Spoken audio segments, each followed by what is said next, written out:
Good morning, everybody. Good morning, good morning. I don't think I have anything to add. I think Gail has covered everything today.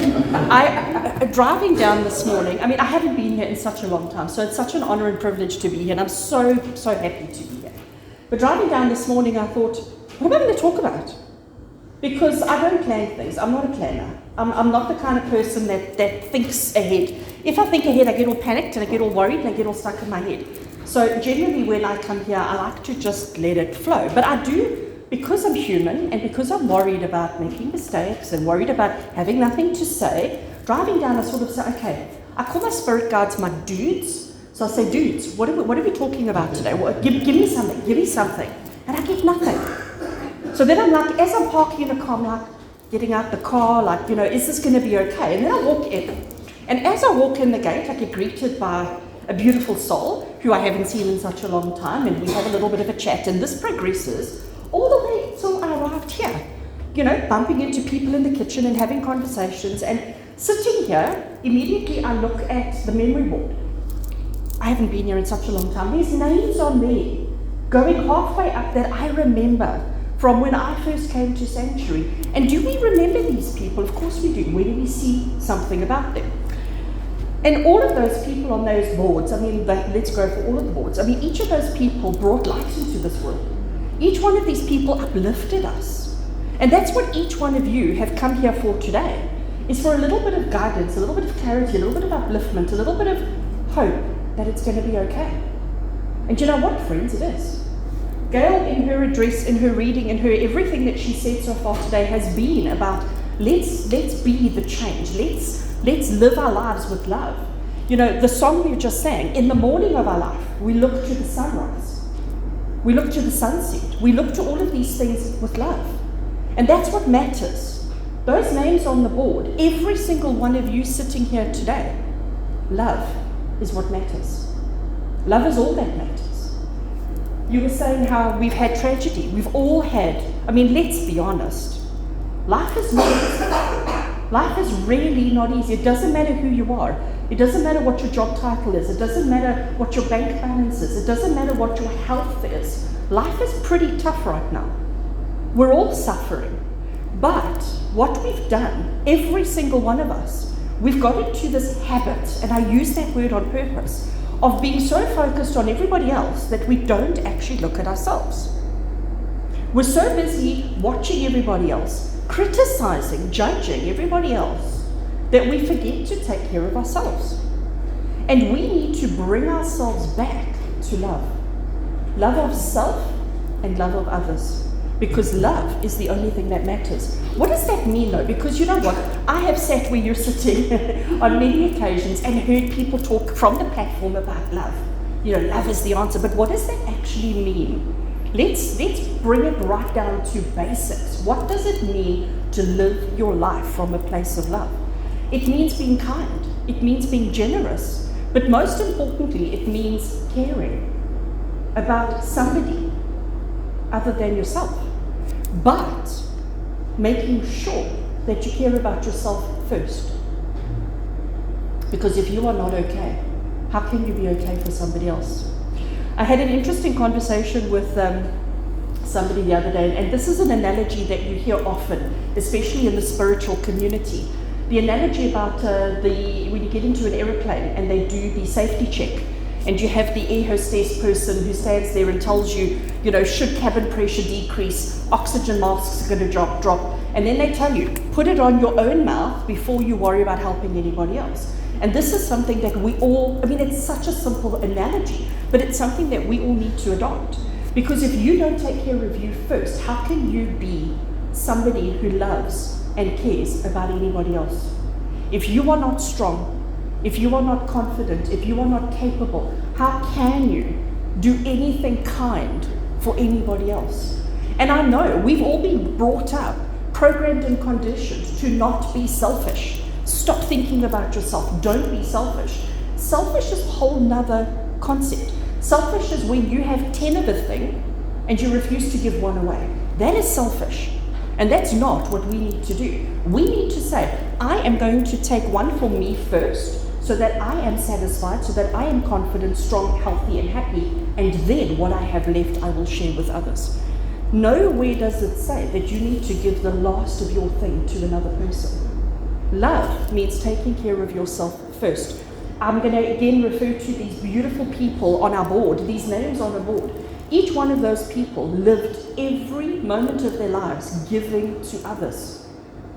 And I can assure you, each one of them are with us today, smiling down at us, looking at all of us going, you guys are all suffering. It's all so difficult, it's so hard, but it doesn't have to be. One of the names that really stands out to me there is Mate Tinsel. The most beautiful, beautiful soul that ever walked on this earth. You'll agree with me. She suffered. Val Parkins suffered. Life was not easy, but they carried on. Every day they woke up, they walked, they did what they needed to do, but with a smile on their face, giving all the time. So I'm going to ask each one of you here today, when was the last time you gave so freely of yourself to another for the only reason because you love them? Not because of the ego gratification that you may get from it, not because of the financial rewards that you may get for it, not because of the ego feelings that you get for it, but helped a person because it felt good. It's a difficult concept, that. And we need to do it. And I'm not talking about, giving money to the people begging. That's not what we're referring to. I'm referring to family, to friends, to work colleagues, to people in the congregation. To just offer a kind word, offer a hug, offer a moment of your time, an ear, just to be there for them. But you've got to take care of yourself first. Ladies, there is space right in front here. There's an empty shelf. Yes, I'm putting you in front. You're late. You get put into the front. Good morning, ladies. That was me being kind and loving them. Making them come up front. All right. So generally, the message that I want to share with each one of you today is we don't always have to get it right. We don't always have to be perfect. We don't always have to go out of our way to be kind and generous to anybody. But what we have to do is we have to do everything from a place of love. We all get irritated. We all get frustrated. We all get angry. We all get bitter. We all get sad. We all have those emotions because that's what it means to be human. Human is hard. It's really, really tough. It's not easy. But it doesn't have to be as tough as we make it.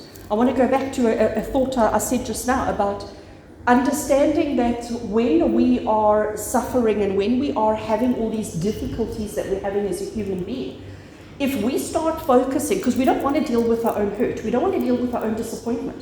So what we do is we start looking at everybody else and we start saying, oh, but look at what they're doing wrong. Look at what they're doing. I'm okay because they're worse than me. We're so quick at looking at everybody else and judging everybody else, instead of looking at them with compassion and understanding and empathy and recognizing that we need to just love them. So, we all have enemies. We all have people we don't like. We all have people that don't like us. I'm asking you today to love them.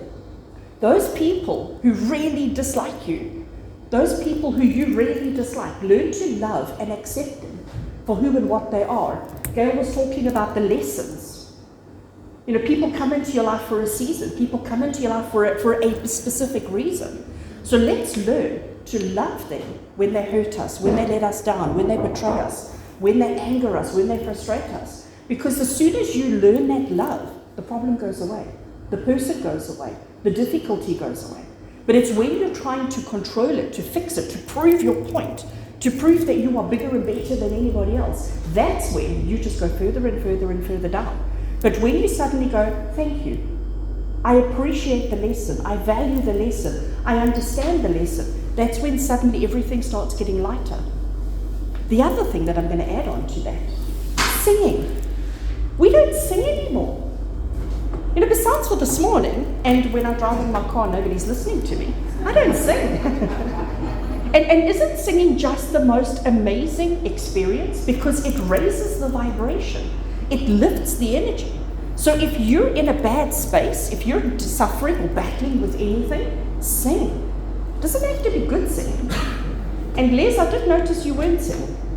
Sore throat. Okay. Okay, no, I'm just putting it out there, Les. Just putting it out there. I did notice you were not singing. I understand. We have to take care of ourselves first. There we go. You see why I have to point out these things? Spirit work in the most amazing ways, making me say that, and it comes straight back at me, taking care of self first. So thanks, Les.